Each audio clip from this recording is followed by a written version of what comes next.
C'est une émotion assez forte en réalité, parce qu'on a l'habitude de trouver des tessons de poterie, des outils en silex, mais là c'est profondément humain, c'est la représentation de ces populations-là, et on avait vraiment l'impression de se trouver face à eux, quoi. Il y a plus de 6000 ans.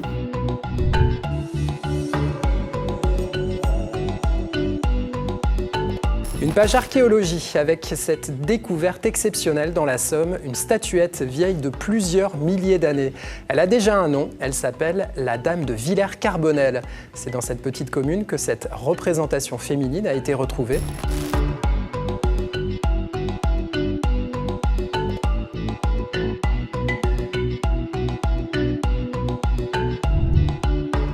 Le site en lui-même, c'était un énorme système d'enceinte du néolithique, avec à l'intérieur de cet espace enclos des séries de structures, des fosses, des trous de poteaux et des structures de combustion. Au moment de la fouille d'une des structures, c'était une petite structure qui faisait 1 mètre de diamètre, pas plus. La personne qui fouillait, je l'ai vue arriver en courant, elle tenait sa main comme ça et elle m'amenait un des fragments de la statuette pour me montrer sa découverte.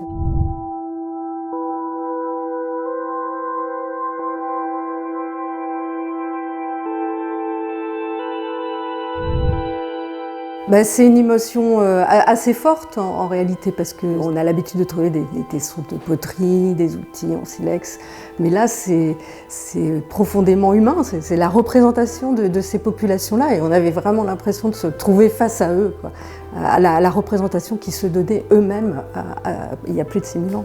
On ne s'y attendait pas vraiment, parce que ce sont des découvertes qui sont relativement rares, puisqu'il n'y en a que quelques exemplaires qui sont connus pour cette période-là.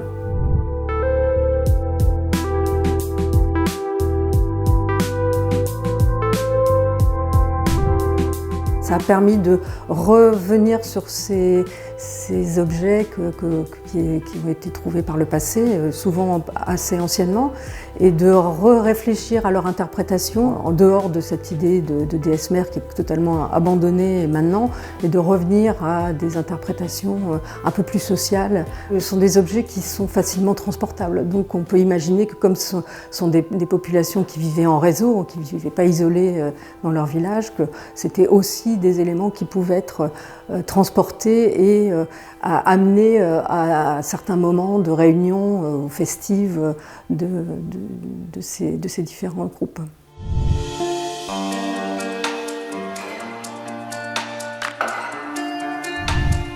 Ça a beaucoup intéressé toutes les populations locales, puisqu'en fait, dès la découverte, enfin l'année d'après, moi je faisais des conférences déjà à Villers-Carbonel même, mais également à l'occasion de colloques interrégionaux, voire internationaux. Il y a eu aussi des comptes rendus dans des revues archéologiques étrangères, en Angleterre ou en Allemagne, qui ont fait état de cette découverte également.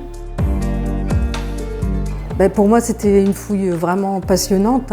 C'était un grand projet, le canal Seine-Nord-Europe. Donc c'était des grosses équipes, mais c'était aussi une dynamique tout à fait intéressante et un travail en équipe qui était vraiment fantastique, dans des conditions pas toujours simples. On a commencé au mois d'août, mais on a fini en février, et donc les mois d'hiver sont toujours des moments un peu plus difficiles. Et donc une belle solidarité avec toute l'équipe qui a participé à cette opération de fouille, avec qui d'ailleurs j'ai gardé beaucoup de contacts encore aujourd'hui.